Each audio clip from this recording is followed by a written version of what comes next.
Hello again, everyone. Thank you very much once more for coming. I'm Dave Pollock. I'm a senior fellow here, the Kaufman Fellow and director of Fikra Forum, the bilingual English-Arabic blog about the Middle East. And I want to say, just for starters, that I'm going to be showing you some charts with lots of numbers and lots of polling data, but don't feel that you need to copy everything down. If you're that interested in it, you can find all of this material online, either already or to be posted right after this and over the coming few days in the pages of Fikra Forum or on the regular main Washington Institute website. I want to also take this opportunity to thank my panelists, Michele Dunne, Dr. Michele Dunne, the director of the Middle East program at the Carnegie Endowment for International Peace, and Ali Shihabi, the director of the Arabia Foundation, one of the newest and most interesting and lively places around town, going over some of these important issues. And I also want to thank my research assistant, Rania Saeed Abdallah, for all of her amazing help preparing this material. Rania, would you mind just waving at the, yeah, okay, thank you. So, let me start out by saying the title of my presentation has the word taboo in it. These are new polls about taboo topics, and I just want to clear the air and say that when I talk about taboos, I am not talking about sex or, God forbid, women driving. I am talking rather about really sensitive issues in the Middle East, like the Muslim Brotherhood, or the boycott of Qatar, or attitudes toward Hezbollah, or the idea of Arab cooperation with Israel, even before a peace agreement. Those are the kinds of taboos that I am talking about. And these are, I want to acknowledge at the outset, very sensitive and difficult subjects in many of these relatively closed or even repressive societies. And so the next thing I want to mention is, so how do I do polls about these taboos in places like Saudi Arabia or Egypt or elsewhere in the Arab world? And the short answer to that question is very, very carefully and very, very quietly. And that means, to make a long story short, and I wrote a whole monograph about this subject, and if you turn around, or if you care to, you can see the poster with the title cover of that monograph right behind you on the wall. It's called Slippery Polls.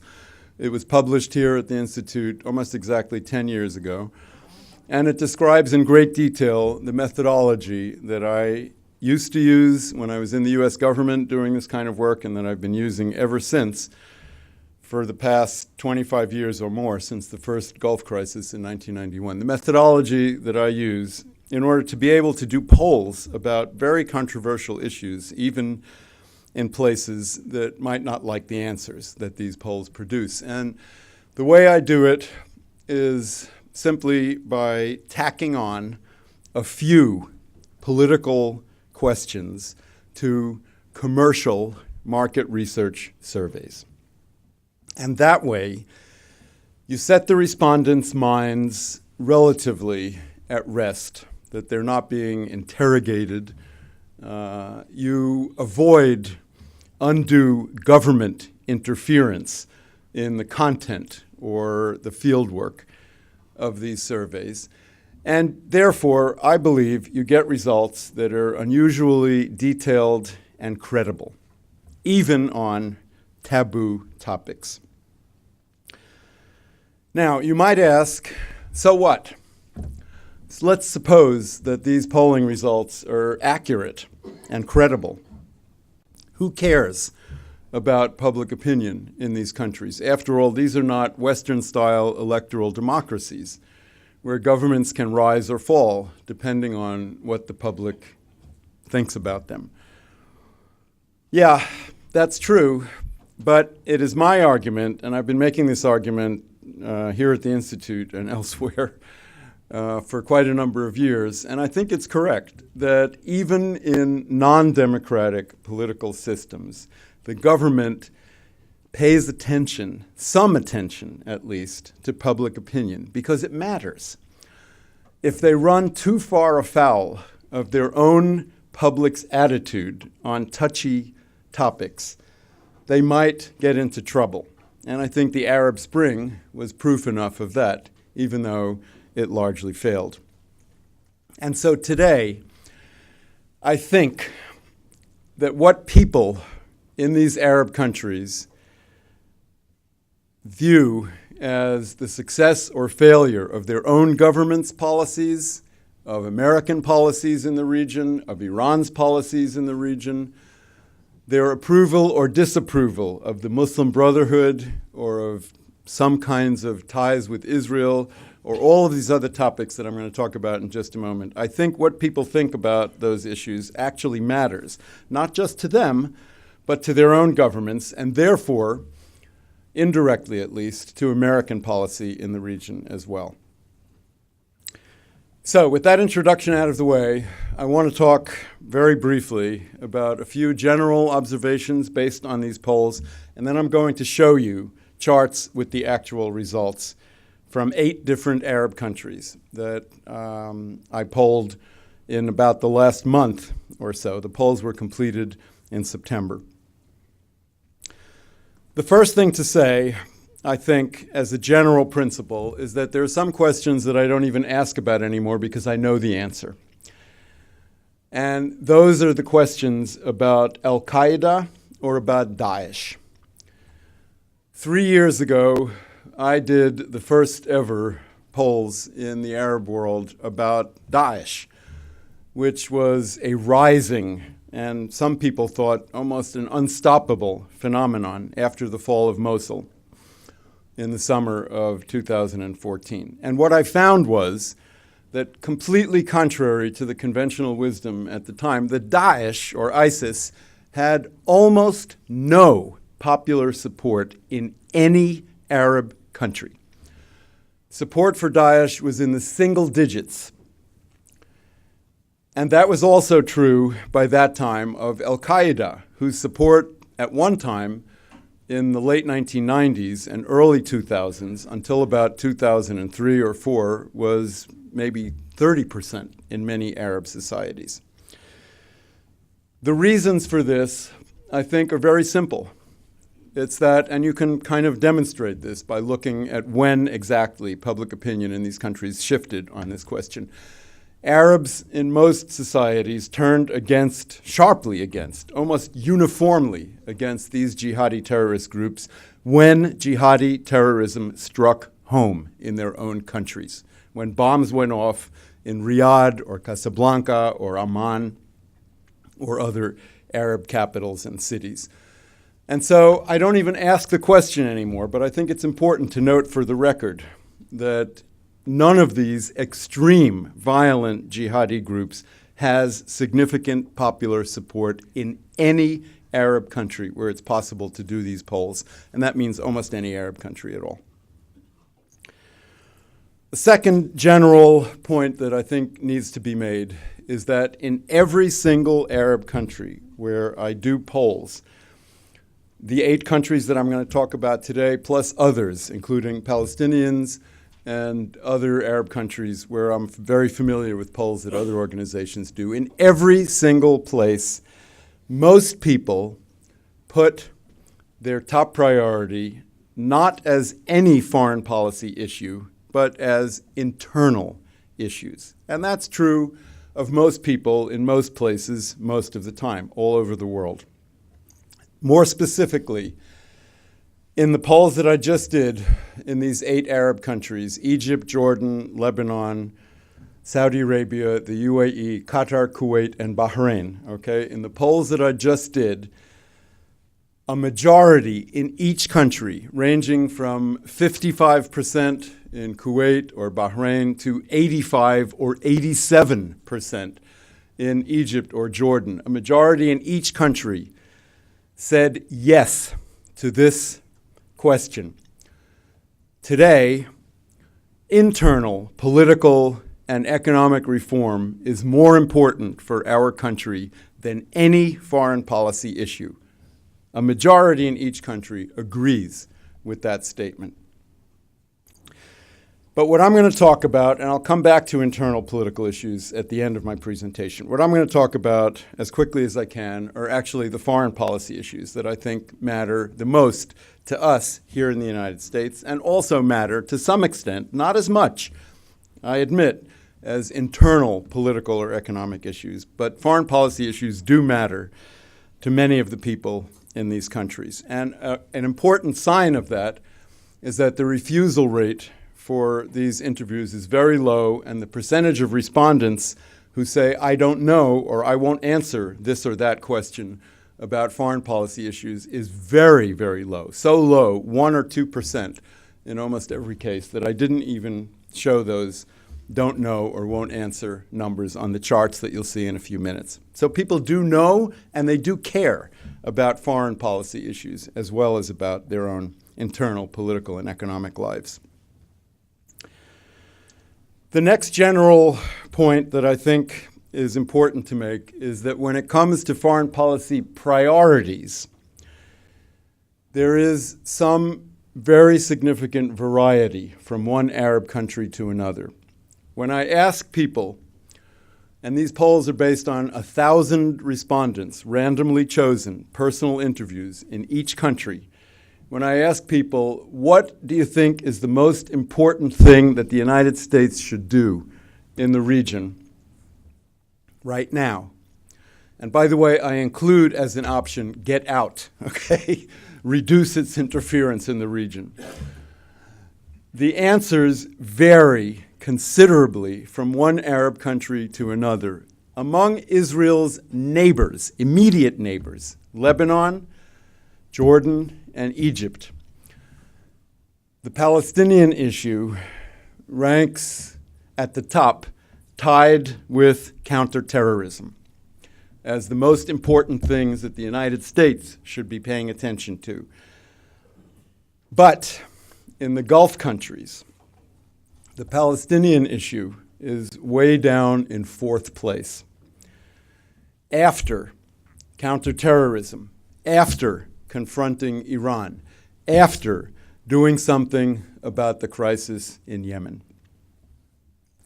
And interestingly enough, in no country does more than about 10 or 12% of the public say that the best thing that the United States could do is to reduce its interference in the region. A very interesting and significant, I think, and surprising result. Now I want to say one other general comment before I turn to specific countries. Arab public opinion is not static. It changes over time in response to changing circumstances. And somehow or other, this is something that I think many people either don't know or pretend not to know. They view Arab public opinion as somehow impervious to outside influences or to rational thought, perhaps, or something. But the evidence is very clear. These views shift over time. And let me talk about some shifts that I see in just the past 3 years. I did comparable polls in September of 2014, September of 2015, and again, just concluding this past September, 2017. And what I found over the past 3 years in these countries as a group, although there are some exceptions, is the following. Support for Hezbollah is way down from its previous highs. Support for Iran and its policies in the region is even lower in almost all of these societies today than it was 3 years ago. Support for Hamas is also down, although not by nearly as much. And I'll give you some sense of the numbers with an example from Jordan in a moment. So what's up? What's up are, number one, support for the United States. Now, it's true. This is from a very low base of maybe about 15% on average 3 years ago across these countries to about something like 25% today who have a positive overall view of U.S. policies in the region. But it's up by a statistically significant, although modest, number in the past 3 years. What's also up, also by about 10 percentage points, is support for Islamic reform. Now, I don't use, in the Arabic version of my questionnaires, I don't use the term Islamic reform because pre-tests of respondents have shown that people don't like that phrase. They find it somehow offensive or at least off-putting. So instead of talking about, quote, Islamic reform, because many people there understandably feel, well, Islam is fine just the way it is. Who needs to reform it? What I talk about, what I ask about is, should Islam be interpreted in a, quote, more moderate, tolerant, and moderate direction, or not?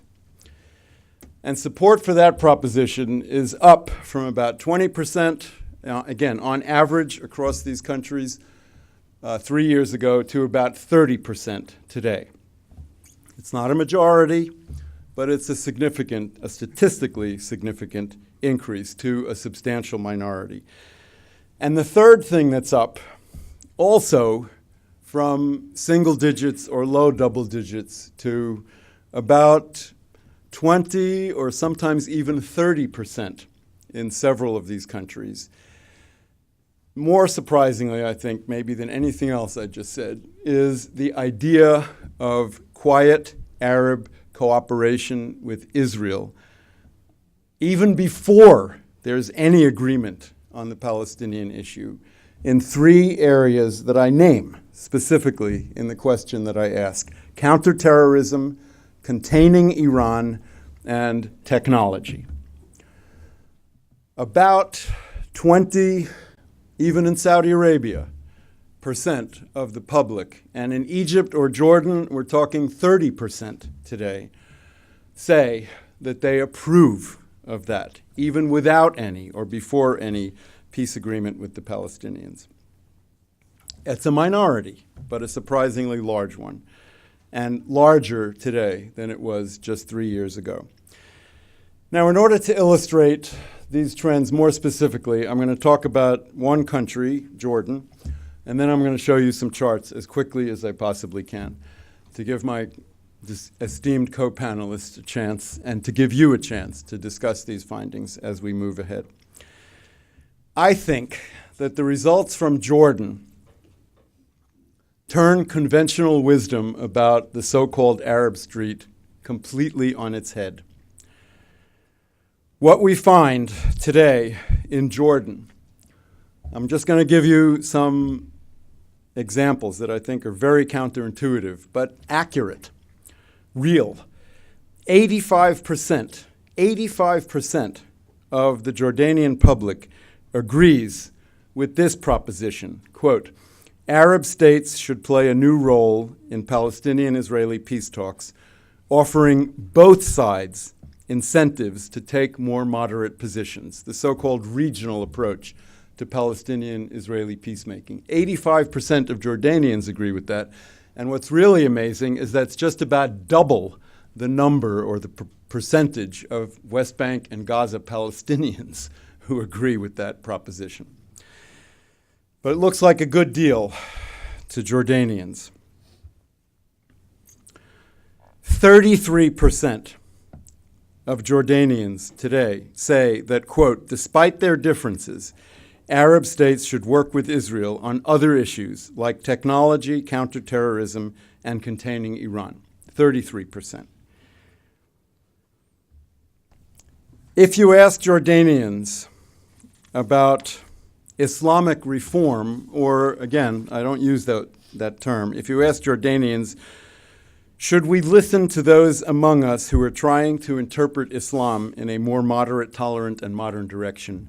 39%. double what it was 3 years ago, say yes. And if you ask Jordanians, do they approve of U.S. policy,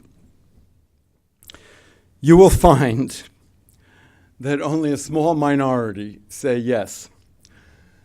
But then, if you ask the follow-up question that no other pollster, to my knowledge, ever asks, okay, regardless of whether you like U.S. policy or not, do you think it is important for your country to have good relations with the United States? 58% of Jordanians say yes. So those are some, I think, surprising, and I want to make this point very clear, surprisingly moderate. Not uniform, right? It's not an overwhelming grassroots tide of moderation, but surprisingly and increasingly moderate Jordanian popular attitudes. And now I would like to turn to the slides where I'm going to show you, if I can make the clicker work properly, some results from other Arab countries in a little bit of greater detail. But again, don't worry if you can't see this clearly or you can't remember or write down all the numbers fast enough. You'll be able to find all of this online in very short order. What is your opinion of Iran's policies? I want to make the point here that, first of all, Arab animosity toward Iran is not just a government or official or elite attitude. It is very widely shared at the popular level in all of these countries. And I'm going to show you later some sectarian differences in the three countries where there's a major Sunni-Shia demographic divide. But for now, let's look at these 5 countries. What you will see that even in Qatar, which is sometimes popularly depicted in the media, or especially in Arab media, as somehow pro-Iranian, that is not what most Qatari citizens feel or believe.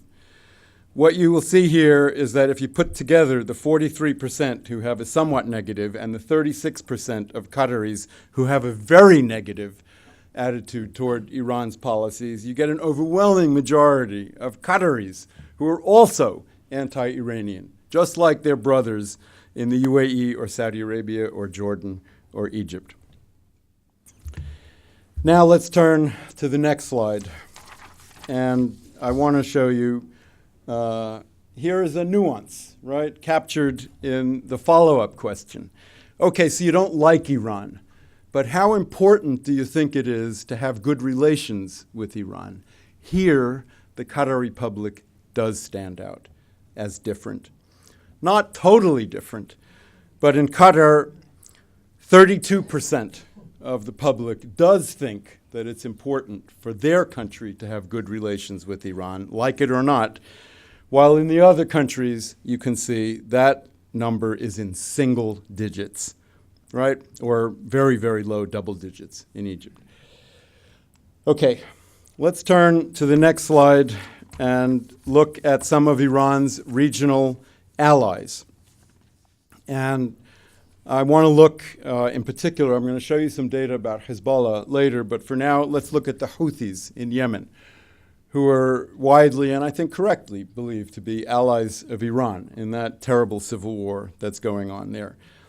And here again, you can see that popular dislike for Iran and its policies extends also to Iran's allies or proxies in the region, from Hezbollah to the Houthis to, of course, the Assad regime, which I don't even ask about anymore. Arabs in almost every single country, with some exceptions, I promise, I'll get to that at the end, Arabs in almost every single country overwhelmingly disapprove of not just Iran and its policies, but of Iran's allies in the region. And here's an interesting question related to the current GCC dispute between Qatar and some of her neighbors and some other Arab countries like Egypt. When I ask people, what is the most important thing to do in that situation?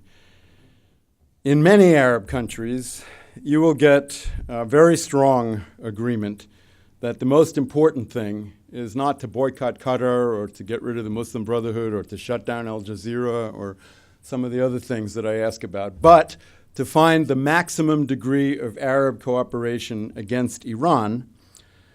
But in Qatar, the percentage who agree with that statement is somewhat lower. It's still a majority, but a very narrow majority of Qatari citizens who agree with that statement. And this corresponds very logically to the slide I showed you just a moment ago of overall Qatari opinion about how important it is for Qatar to have good relations with Iran.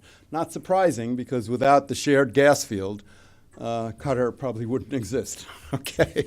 And I think Qataris know that. Now let's turn to the United States. What is your opinion of U.S. policies in the region? Well, you can see that we're not in very positive territory here, right? Generally, very low opinion overall about U.S. policies in the region. But here, look at the follow-up. But how important do you think it is, even if you don't like U.S. policies, for us to have good relations with the United States? Here you can see a majority in Egypt and Jordan say it is important, but very, very surprisingly, and I don't understand this. Anyone who can explain this to me, ahlan wa sahlan, right? In Saudi Arabia, only 37% of Saudi citizens say that it's important for their country to have good relations with the United States. And in the UAE, only 43%. And in Qatar, only 42%. A minority in those three Gulf countries that we consider our close allies. Only a minority of the people who are citizens of each country think that it's important for them to have good relations with us. I will say that in Kuwait, not shown here, that we liberated from Saddam Hussein, and I witnessed this personally, back in early 1991, I will say that in Kuwait the number is a little bit higher, 53%. But that's all. 53% of Kuwaiti citizens today, 25 or 26 years after we liberated them from Iraq, say that it's important for Kuwait to have good relations with the United States. Okay, what is the most useful thing that the United States can do in our region? I talked about this before, and so I'm not going to belabor the point, but you can see, I think visually here, that there's a significant difference among different Arab countries in how they answer that question. Should Arab states play a new role in Palestinian-Israeli peace talks, offering both sides, incentives to take more moderate positions? Again, you can see here visually that a majority in these 5 Arab countries says yes. Despite their differences, should Arab states cooperate with Israel? It's a minority in each country, especially in the Gulf. But in Egypt and Jordan, we're talking about approximately 1/3 of the each country's citizens who say, yes, we should cooperate with Israel. Never mind any peace agreement or Palestinian-Israeli peace talks. Now, the next series is about the Qatar dispute. And here you're going to see, or you can see it already if you look at the right-hand side of the chart. You can see just how credible these findings really are. Because if you ask people in Egypt or Jordan or Saudi Arabia or the UAE, should we keep boycotting Qatar until it accepts our demands? What's so surprising about this? What's surprising about this is that only a minority in Egypt or Saudi Arabia or the UAE, the countries that are officially boycotting Qatar, only a minority of their own citizens say that this is the right thing to do. People are not afraid to give non-party line answers, even to very taboo questions. And believe me, in Saudi Arabia, you can go to jail if they find you and you answer this question the quote-unquote wrong way. today. Only a minority in those countries supports the boycott. It's a large minority, 40% plus, but it's a minority nonetheless. But in Qatar, exactly 0% of the 1,000 respondents, not a single one, agreed with the Arab boycott of Qatar. And 96% said they disagree strongly with that. What's the best outcome? Here you can see that a majority in all 5 countries, including Qatar, a majority says that the best outcome is a, quote, compromise in which all parties make some concessions to each other to reach a middle ground. Okay, now I'm going to get to almost finally, to the biggest taboo of all. Series of taboos, actually, the Muslim Brotherhood. The Muslim Brotherhood has been outlawed in Egypt, in Saudi Arabia, and in the UAE, and officially declared to be a terrorist organization. And yet, today, you will see that approximately 30% of the public in each of those countries still says that they support, or at least approve, at least somewhat, of the Muslim Brotherhood. Another bit of evidence that people are giving answers to these questions that reflect their real attitudes, not just what they think they're supposed to say.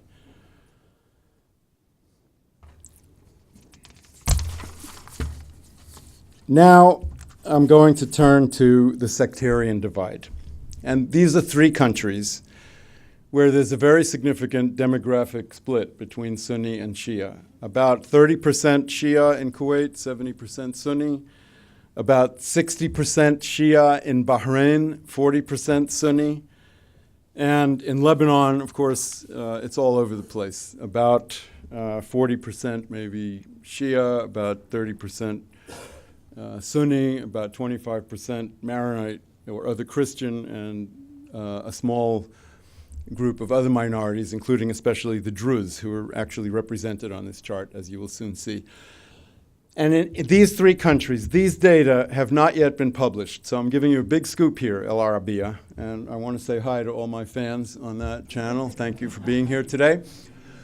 These data have not yet been published, but in each one of these 3 countries, and this is the final portion of my remarks, you will see some very, very interesting and somewhat troubling sectarian splits.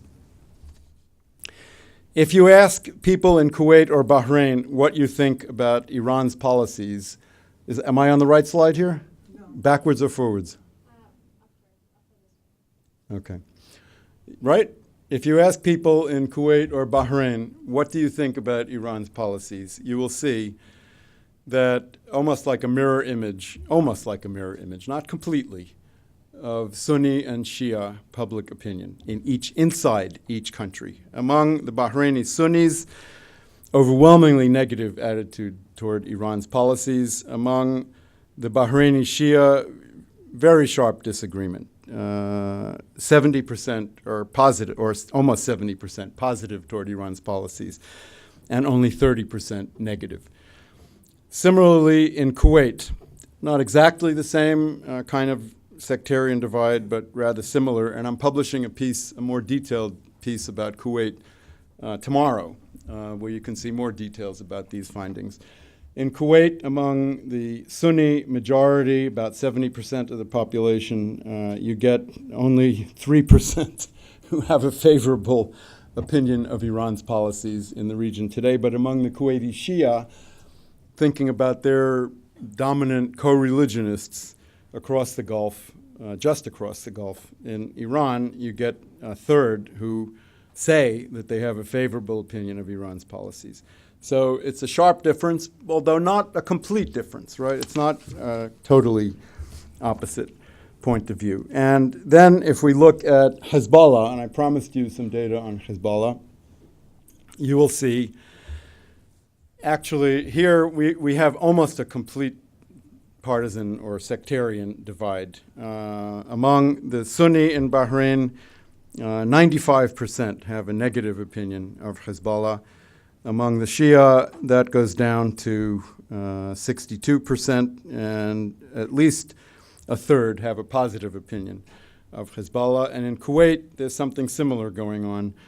You have 94% of the Sunnis with a negative opinion of Hezbollah, but only 13%. 94% versus 13%, right? Only 13% of the Shia population of Kuwait have a negative opinion of Hezbollah. One more about this. Here's the Muslim Brotherhood again. And not too surprisingly, you will not find a whole lot of Shia with a positive opinion of the Sunni fundamentalist Muslim Brotherhood. But here you can see visually the stark difference between these two sects inside each country, inside Bahrain and inside Kuwait, although I want to emphasize it's not a total divide, right? In Bahrain, among the Sunnis, you have 32%, roughly as in Egypt or Jordan or Saudi Arabia or the UAE, with a positive opinion of the Muslim Brotherhood. In Bahrain, you have 0% among the Shia with a positive opinion of that. And similarly in Kuwait, you have 37%, the highest number recorded in these polls, because the Muslim Brotherhood is legal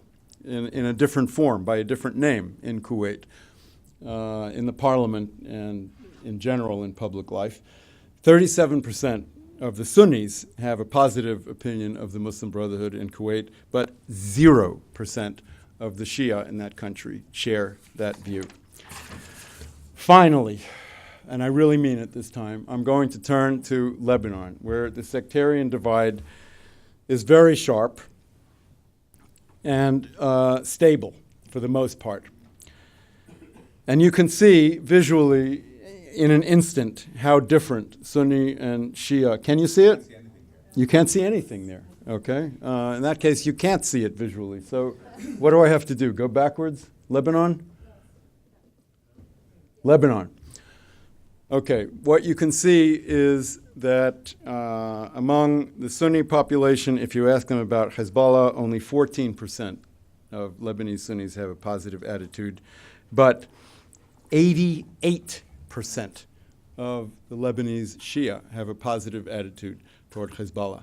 And I have to tell you that that number, high as it is, 88%, is actually down about 10 points over the last 3 years.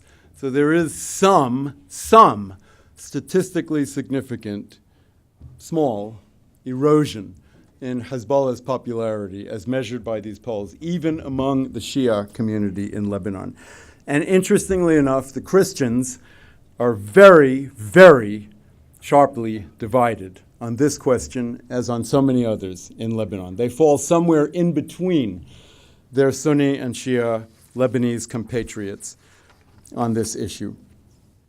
The Druze that you can see on the charts are all over the place on this question as on so many others. But what does that really mean? And I'm going to end with this. The answer is nothing. Why? Because, and I want to make this methodological point and leave you with it, because the Druze minority in Lebanon is so small that the total population sampled among 1,000 respondents is only about 55 people. And you cannot make statistical inferences, even from the best poll in the world, which this is. You cannot make statistical inferences from such a small subsample. So I put them on the chart precisely in order to make the point that you can ignore those final numbers. But I hope you won't ignore anything else I said. And with that, I'm going to turn the podium over to my good colleagues, Michele Dunne and then Ali Shihabi. Thank you very much.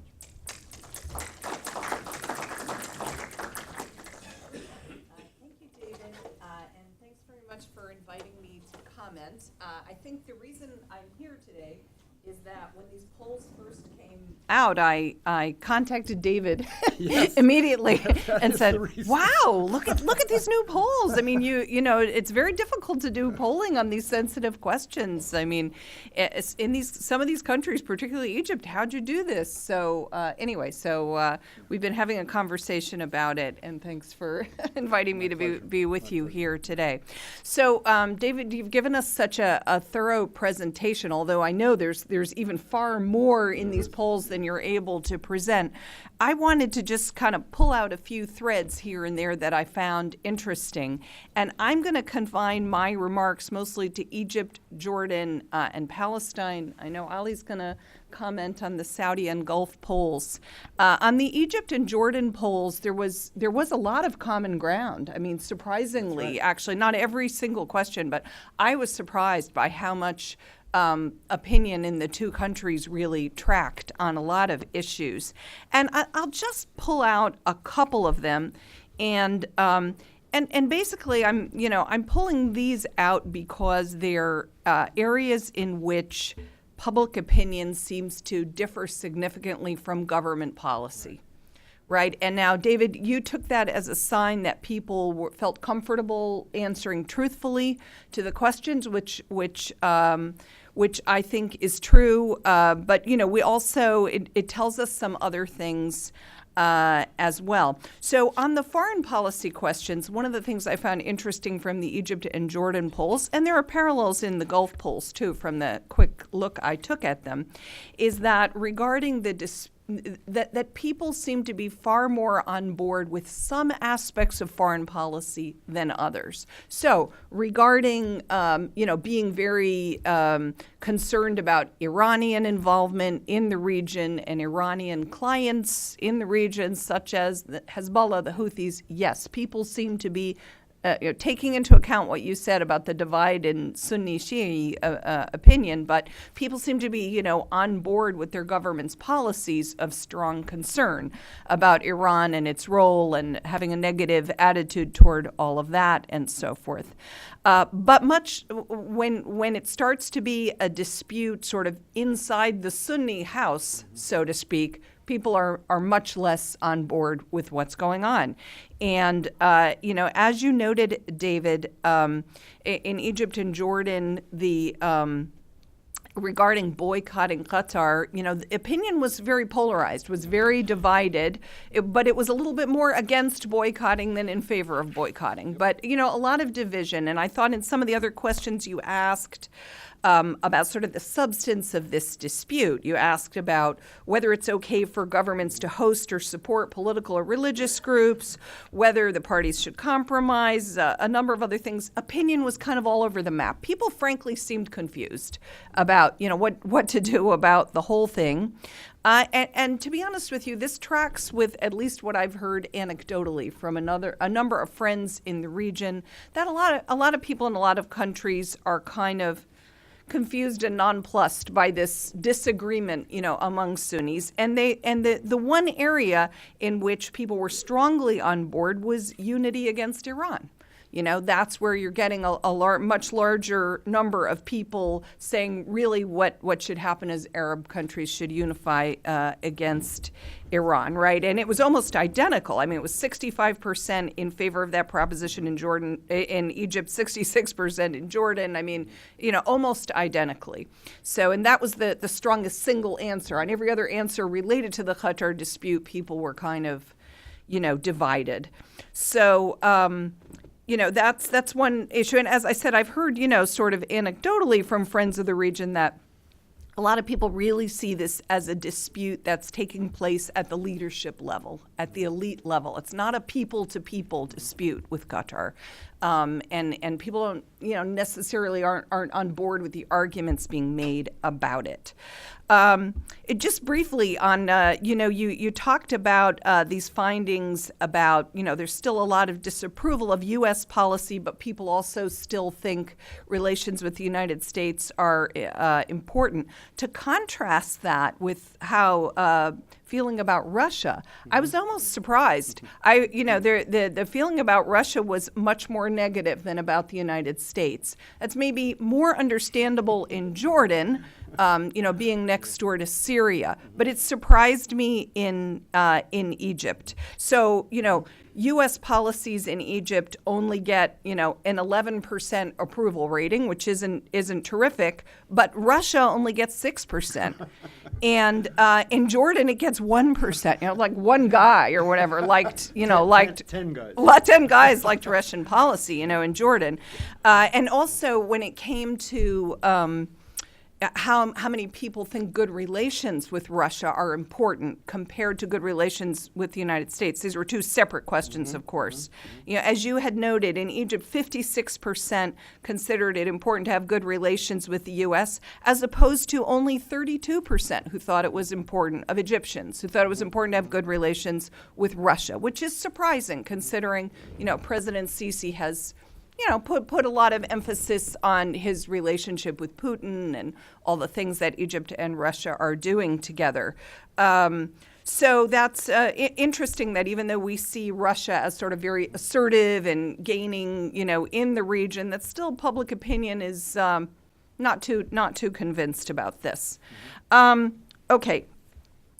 So the other thing, of course, regarding Egypt and Jordan, but particularly Egypt, is this issue of positive or negative views of the Muslim Brotherhood. So I went back, David, and looked at some of your previous polls, findings on this question, as well as what some other people's polls are saying about it. And I think what's surprising is sort of the consistency of the findings over various years and across even different kinds of polls. Now, what these polls are showing us is, by no means does the Muslim Brotherhood enjoy a majority, sympathy or positive views. It's a minority, but it's a surprisingly consistent minority, right? Your poll in 2017 had 29% of Egyptians expressing positive or very positive views of the Brotherhood. In 2015, that was also 29%. In 2014, that was 35%. So it did fall a bit, but not so much. I just looked, for example, at Jim Zogby's polls, for example. He did a poll of 5,000 Egyptians in 2013. 26% expressed confidence in the Muslim Brotherhood. This was before Morsi was just shortly before Morsi was removed from office. In 2014, I had a poll of about 1,000 people, and 43% of them said the Muslim Brotherhood had played a positive role in the country. The Arab Barometer in 2017. Now, they're not asking questions that are as direct and as sensitive as your questions. Their questions are much more.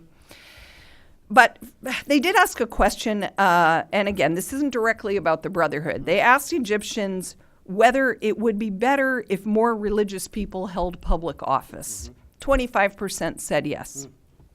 I don't know if that's code for, or not, but at any rate, so this is the point. We've had this situation in the region with the Brotherhood being declared a terrorist organization in Egypt, as well as Saudi Arabia and the UAE in 2013. Brotherhood leaders arrested and members arrested in the thousands, people driven into exile, the political party and media closed down, hundreds of NGOs and businesses affiliated with the Brotherhood closed down or confiscated, ongoing, campaign against the Brotherhood and tasking the Brotherhood with the ills of Egypt in the media. This has been going on now, and yet, the number of people who still have a positive or very positive view stays kind of consistent. And, my question about this is, we know what has happened to the Brotherhood as an organization in Egypt, but we didn't know what happened to the base, those who are somehow sympathetic to this point of view. This suggests it's still there. And by the way, just to contrast this briefly with Jordan, in Jordan, the new poll shows 25% favorable to the Muslim Brotherhood, pretty much almost exactly the same as in the previous surveys. Again, very steady amount. And this is in a country where, of course, the Brotherhood is in parliament. It's got like 10% of the seats in parliament. It's legal and so forth. Though there's certainly been tension with the Brotherhood at times. So, that was interesting. Let me... just in general, I think one of the things that these things show us is whatever government policy is in these countries, and even what kind of public campaigns there are to influence people have their own views. And their own views aren't necessarily that heavily swayed by what they're consuming in the media and so forth. Let me just add a couple of a brief remark on the Palestinians, the polls on the Palestinians. So Palestinians are among probably the most heavily surveyed population in the Middle East, with the possible exception of Israelis. Right. So I'm loath to comment too much because I know there are so many polls out there with so many different findings, and I don't have a command of all that data. But I did want to point out one thing that I found interesting in what you found here, and that is there are indications here, I think, of growing uncertainty and I think opinion among Palestinians kind of on the move. And I think that's related to the growing sense of the, that they feel that it's unlikely that an independent Palestinian state will be established. Many of them still prefer that outcome. And so you get a lot of, I think, complicated responses between what outcome Palestinians prefer versus what they think is possible and that kind of thing. So what I found interesting in the recent survey, David, you pointed out two questions on which there was an unusually high don't know or won't respond. Okay. Which is, not, as you said, not typical at all in these polls, right, that people won't respond. So there was a question to Palestinians living in neighborhoods of East Jerusalem that are beyond the wall. And there were 22% of them who refused to answer whether they would prefer to become Israeli citizens versus citizens of a Palestinian state. There was another one of West Bank Palestinians asked whether they agreed or disagreed to the statement that, quote, Jews have some rights to this land along Palestinians. 21% said they didn't know. And it could be just anomalies, but I also just these kind of very vague or responses or failure to respond. I wonder if they could suggest, a creeping move in people's minds, away from two-state solutions to others. Is this going to move into a one-state struggle rather than, a two-state solution? I just want to mention, and forgive the brief Carnegie infomercial, but we put out a report. I did not write this report. Some of my colleagues did. This one called Revitalizing Palestinian Nationalism a few months ago. And there's an echo in here of some of your findings. We did a sort of a very, what we call a little expert survey. It's not scientific polling at all, but it's just, a very small opinion survey in the West Bank. And what we found is that there was a lot of pessimism about the two-state solution, a lot of confusion about preferred outcomes, likely outcomes, and people moving in favor of, so-called rights-based approaches and so forth, which I think is a creeping migration toward, something other than a two-state solution, a one-state struggle, perhaps, rather than solution. Anyway, the bottom line, I think, is that sentiment among Palestinians about desirable and possible outcomes to the Palestinian-Israeli dispute it's on the move. We see changes, kind of opening up in Palestinian opinion about these things. That's it. Thank you. Thank you very much. Ali, over to you. Okay. Thank you, David, for inviting me. Sure. And my compliments on a lot of very interesting work Thank you. in an extremely difficult polling environment. Yes. And I say extremely difficult polling environment because I've always been very skeptical of polling, particularly in the kingdom and in the surrounding countries. And why is that? First of all, people aren't used to that. People aren't used to being polled. People aren't used to being asked. They're suspicious. They always worry that what they say will somehow be recorded somewhere.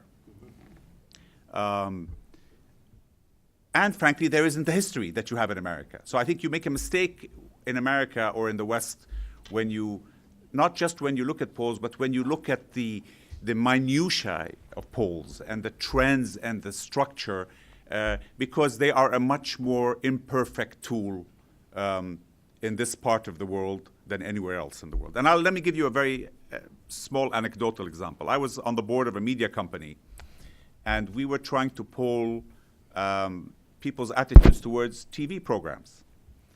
And we discovered in Saudi Arabia that when we go out to poll people on different TV programs, a disproportionate number of people attribute time spent watching religious programs. When anecdotally we knew, particularly in prime time, that they were watching very popular Turkish novellas and very other things. But they wanted to be seen even as doing the right thing, you see. So as a result, I take polls with a grain of salt. Having said that, David has been doing this for a very long time, and has certainly developed a skill that not many will have. But I would dispute the following. I would say that even with the time and skill, you have to take the big trends, and you can reach conclusions from the really big trends. You can't reach conclusions from the small trends. In other words, if you go from 12 to 15, or from 15 to 18 or something, I wouldn't get excited about those. But I think when we come, for example, to Saudi Arabia and the UAE, and we look at the population's attitudes towards the general politics of the foreign policy of the governments, we find nearly 70 to 80% in support on Iran, on the Houthis, on the Muslim Brotherhood. So I think that's a good indicator that the people, either the government is listening to the people, or the people are accepting the government's guidance on the general trends of their foreign policy. You come to the question of the United States, which is surprising.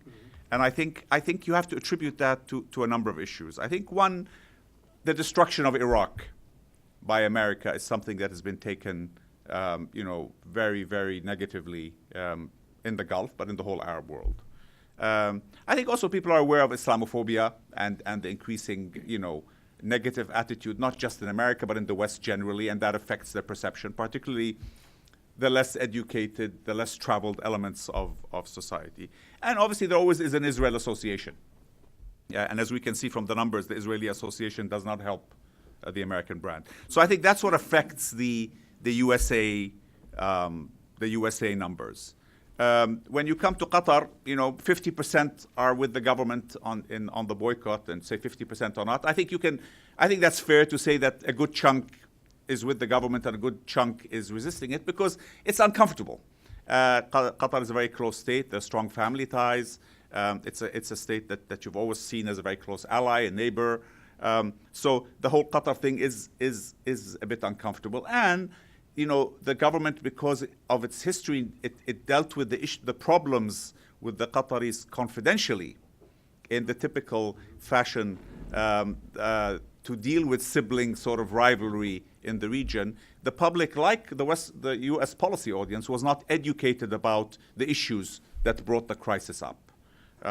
They're having to go up along a heavy learning curve. Now, on something like Israel, for example, I hate to throw cold water on your enthusiasm, but I wouldn't read much from the 12% to the 20%. I think when you look, there's an 80% negative association against doing anything with Israel in Saudi Arabia and the Gulf. And I think that's pretty clear and pretty, there's very little doubt about that. And governments instinctively understand that. I think the Washington policy community has to be a bit more cognizant of that and realize that the government is the whole issue of Israel has to be tread very carefully, because that 80% is a very very high negative, and it's not going to shift easily. So governments have to be very, very cognizant of that, and they are. I mean, it's instinctively cognizant.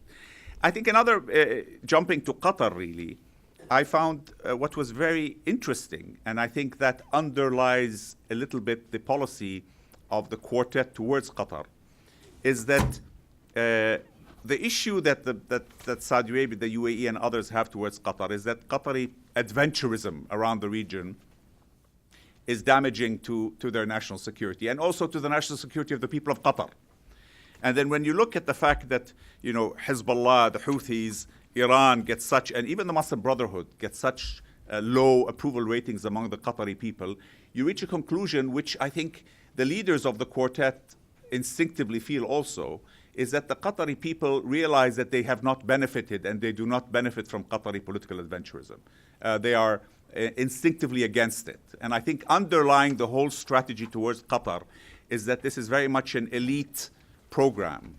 Qatar's adventurism, if you want to say it, is very much an elite program, and a very thin one, really, by the top 2 or 3 people in the government, particularly the father of the present emir, and that Qatari public opinion does not support that. And so there's a strong chance that when you exert pressure on Qatar, that something will give. Of course, the Qataris don't want to be boycotted. Nobody wants to be boycotted. So I'm not surprised that 100% are against it. Right. But I think I would have added another interesting question to the Qataris, which would have been, do you think that the policies taken by your leaders over the past 15 years towards X, Y, Z make sense or don't make sense? It may have been a bit too delicate a question to ask, but I think you would have found some interesting numbers coming out of that.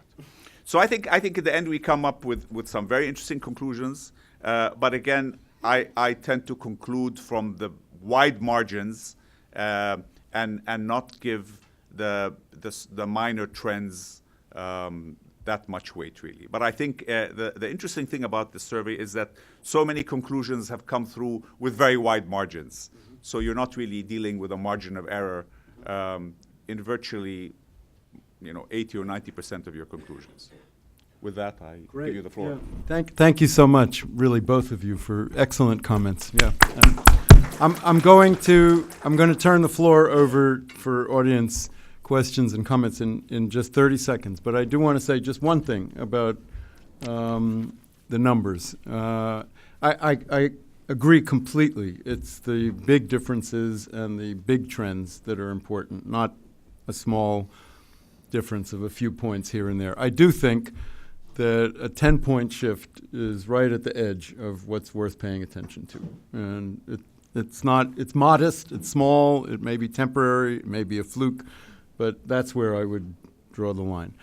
And related to that is this point. It's absolutely right, as you said, Ali, that today only 20% or so of, let's say, Saudis, to take a most important example, say that they are willing to cooperate with Israel now. But 68% of Saudis say that they would support this regional approach in which, as the question puts it, both sides, Israel and the Palestinians, would get incentives from the Arab countries. Yeah, I mean, you have to also be careful how you structure. We all understand that in polling. Right. There can be leading questions that they can be put. So I just think you have to be careful. I am so against leading questions. Yeah, I think you just have to be. I wrote a whole monograph about that. You have to be. I agree with you. I tried to, in Arabic and in English, make sure that the questions were worded as neutrally as possible. Yeah. All right, so with that, and thank you again, both of you, for your participation and your excellent comments. I'm going to turn the floor. We have about 25 minutes for comments and questions. Yes? Good afternoon. Ariel Cohen, the Atlantic Council. I actually made a living for 8 years doing what David does in the former Soviet area before the Iron Curtain came down. So my respect to you I know how difficult it is. We used all kinds of tricks in terms of not telling people that we're interviewing them, but that's Cold War. I'm not going to ask you a question about random clustering as I threatened. Getting a representative sample in the environment that is not fully accustomed to be polled on a regular basis is a challenge. And even if you have a commercial poll and somebody asks, what do you think about the policy of the king?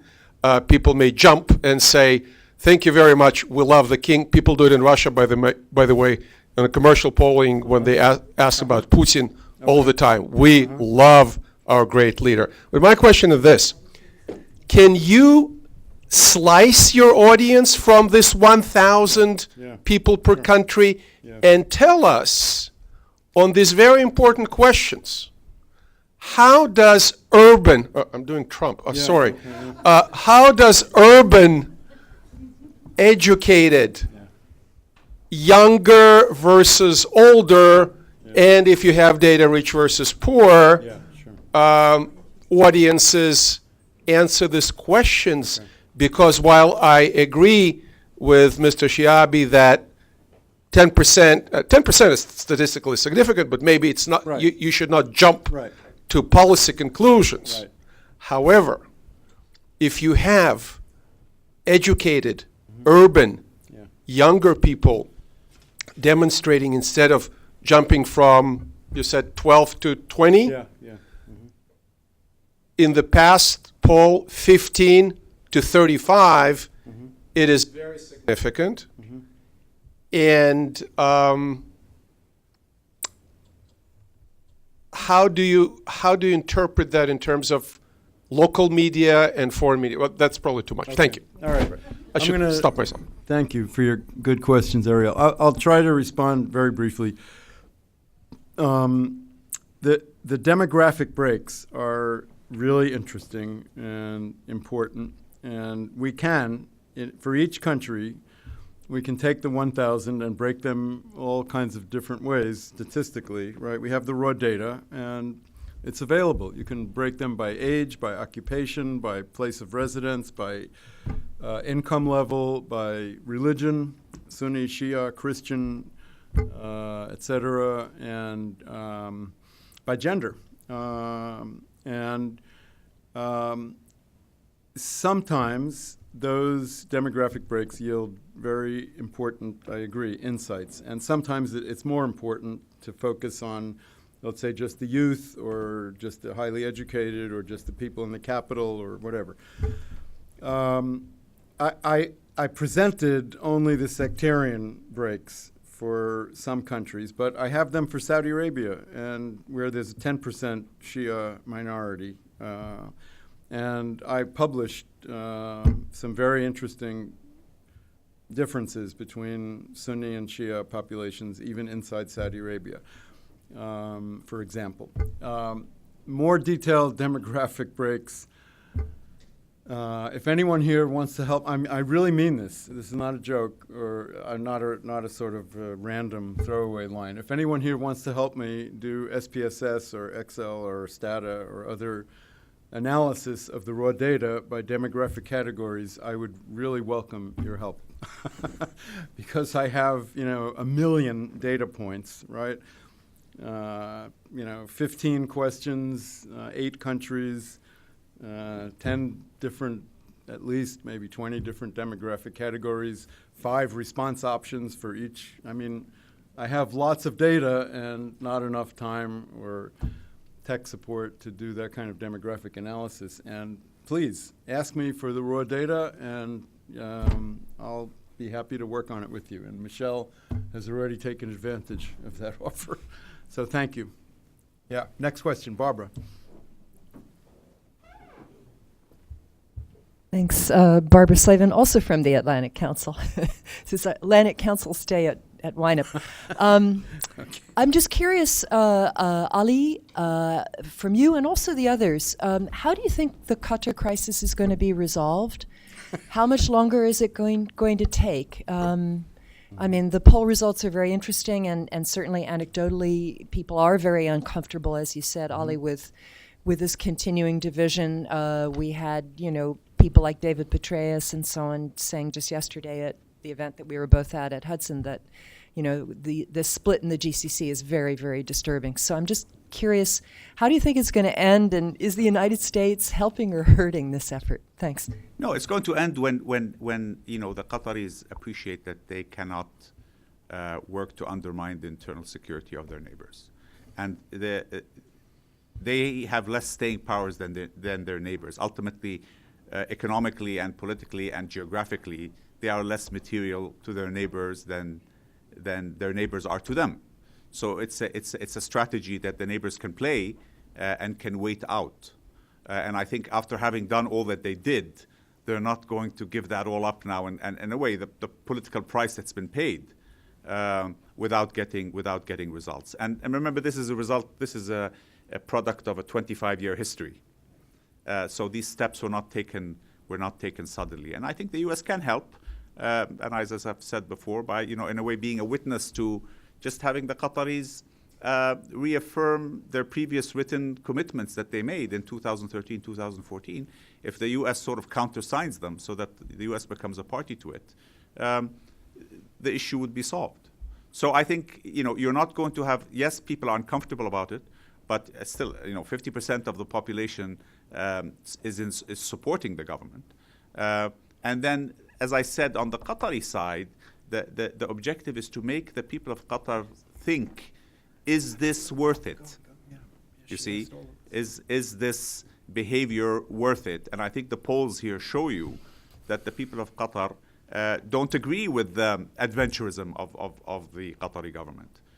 So the long-term trends would tend to say that unless the Qatari government acquiesces quickly, this thing will go on for a while. Well, it's not a question. Look, there were some tactical issues, but I think you have to go back to the 2013 and 2014 agreements that the Emir of Qatar signed. Those are the core, and all that's being asked of him is to accept what they have previously accepted, this government, twice. And the difference is that they signed and accepted but did not implement. Mm-hmm. So all they have to do is implement what they have previously accepted.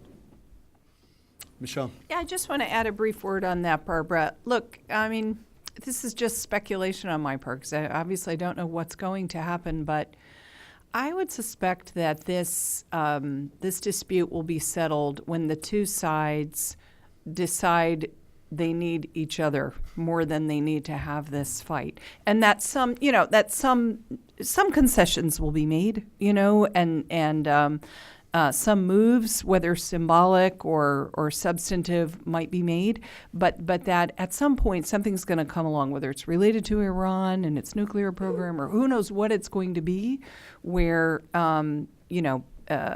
the various Arab states are going to decide they can't afford to have this. And we saw a mini version of that happen back in 2014. And I take it that I understand that this time is a sharper division than last time, but that would just be a guess as to how and when this would end. I'm going to add just a word here, because I do differ with Ali on one point in this regard, and that is whether or not what you call Qatari adventurism is just the policy of two or three people at the top, the father emir. And, probably only two, actually.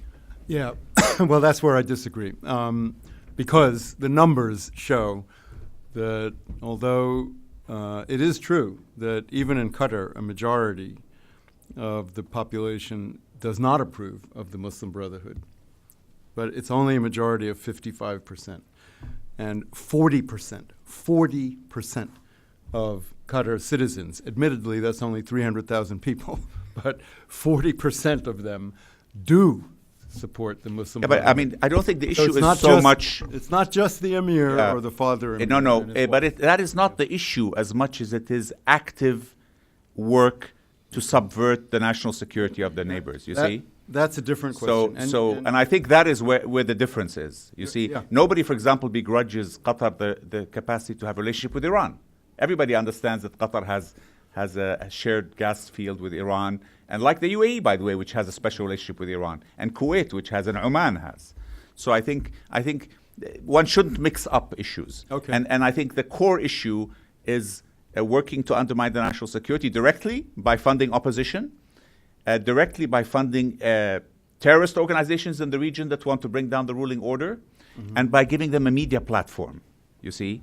By giving them a media platform and beaming them into every household in the region is the issue. Well, it may reassure you to know that I also asked about Al Jazeera specifically in this poll, although I did not report the data yet publicly. And Al Jazeera is very popular in Qatar, but very unpopular in the other Gulf countries today. And so that may offer. No, and I some- mean, look, this issue of closing, nobody wants to close Al Jazeera. That was just a tactical. But what people want is for Al Jazeera to treat their neighbors the way it treats the Qatari government. Okay. You see, apply the same rules Okay. across the board Okay. to everybody. Don't call for democracy and freedom, everybody around you, and then when it comes to Qatar, you know, if a poet insults the emir, you throw him in jail for 5 years. We're okay. Thanks. Now I want to give the audience a chance. Yes, sir. Walt Cutler, thank you, a former Foreign Service. I just wanted to continue on this, but maybe the last question. In resolving this issue, as we assume will happen eventually, do you think that will be within a GCC context, maybe with Kuwait, trying to perform a mediator role, or does the United States really have a role to play in bringing this to an end? Okay. Well, the polling data, again, which I did not present because, as Michelle pointed out, there are mounds of data and not enough time. I asked specifically about whether or not the people in these countries want the United States to play a mediating role in the Qatar dispute. And what I found was that in every country, approximately a third of the citizens of that country said, yes, the Arabs need outside help, including American help, to solve this crisis. So it's not a majority, but it's a very substantial chunk of the population that is open to American mediation, and much larger percentage, say, than approve of American policies in general.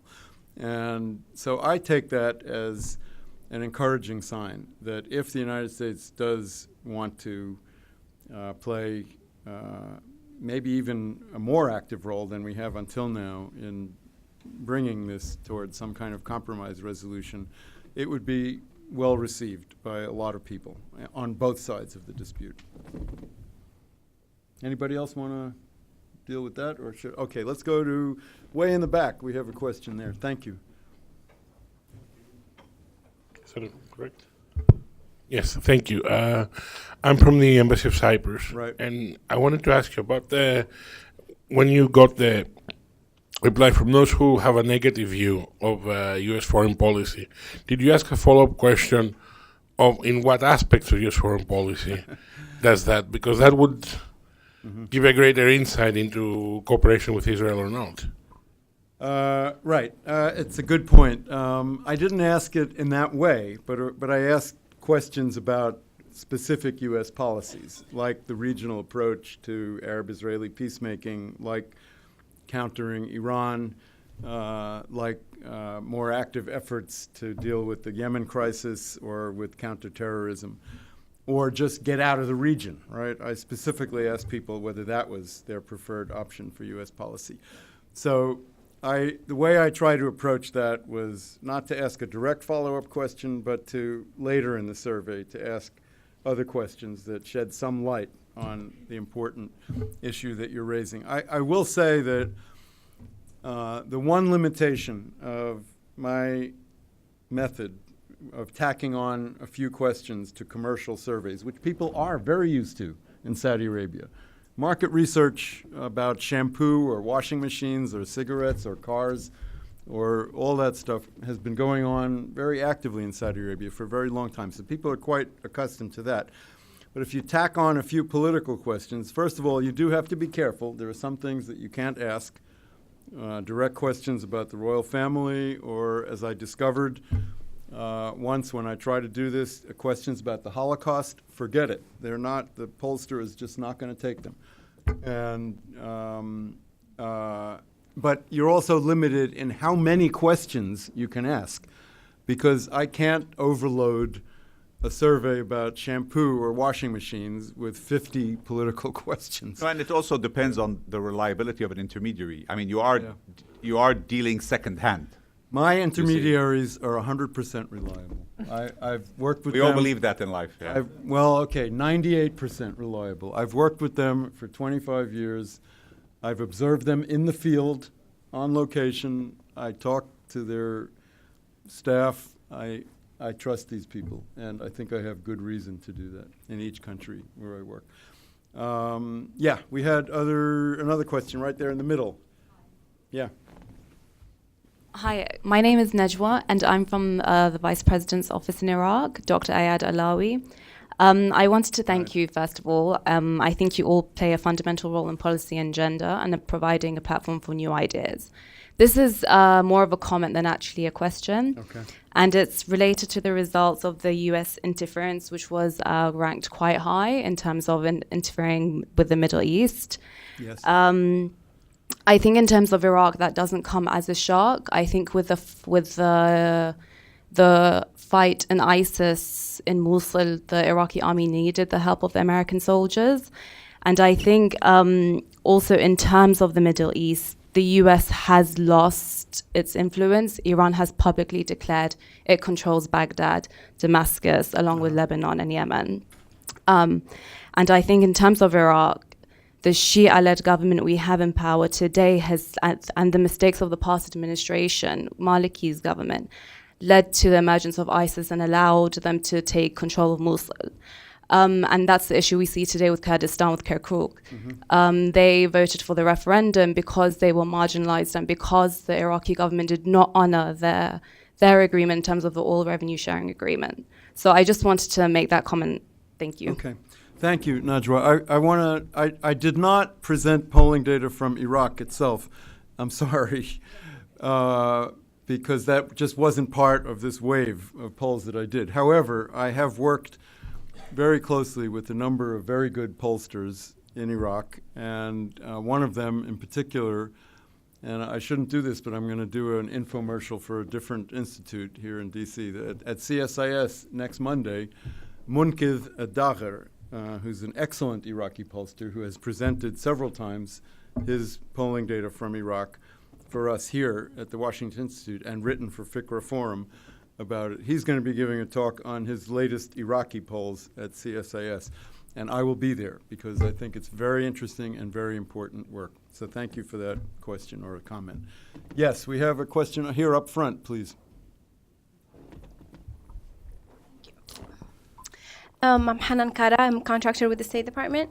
I was wondering if you're going to move to North Africa. You haven't mentioned any North African countries, and we know that ISIS is strongly, North African countries are the, exporters of ISIS combatants. Right. And then you have Al-Qaeda in the Maghreb. You have the Palestinian cause is really strong in North African minds. So I was wondering if you were going to do Morocco, Algeria, Tunisia, Libya, and I know you only did Egypt, so I'm not sure if you're going to consider the rest of them. Well, now we come to the most sensitive question of all, which is money.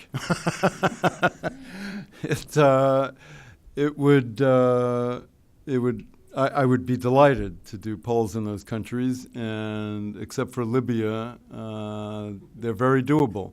Algeria is maybe dicey, but certainly in Tunisia and Morocco, you could do very, very interesting polls, but it costs a lot of money.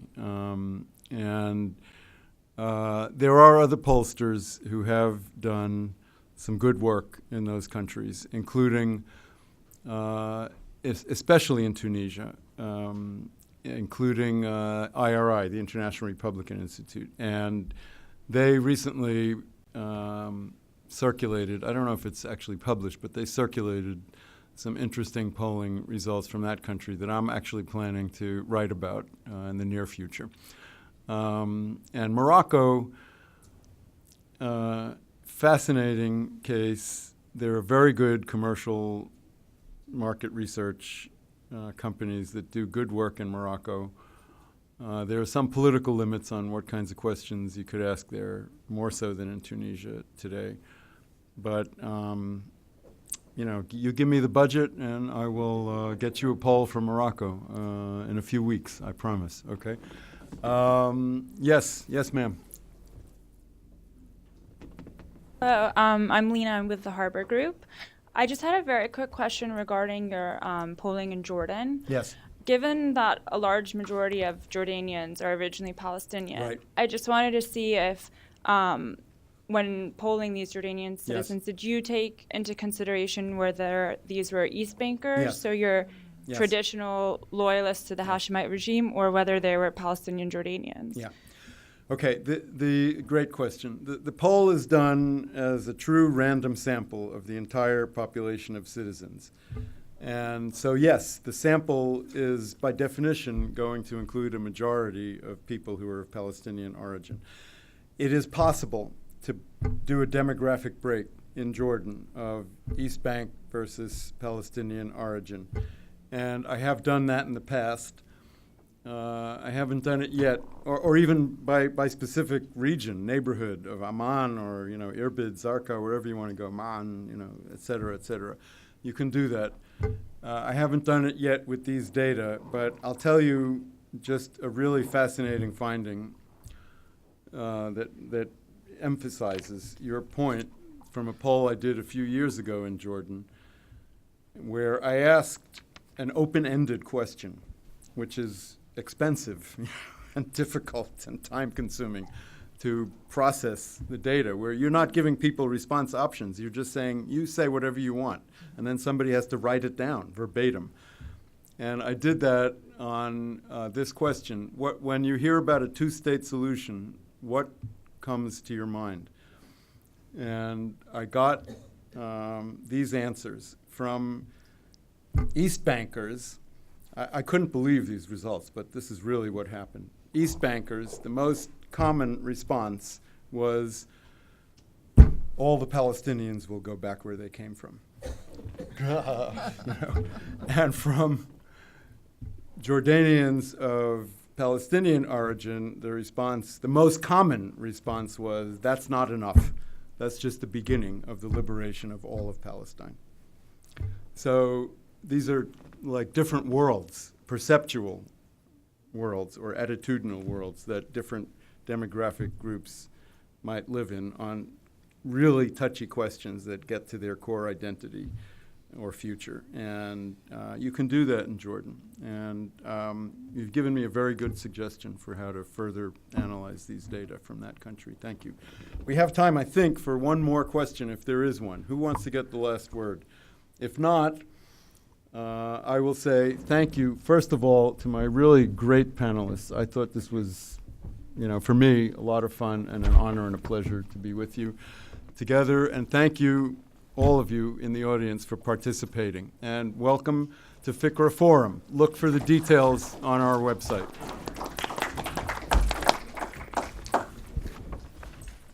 Thank you, David.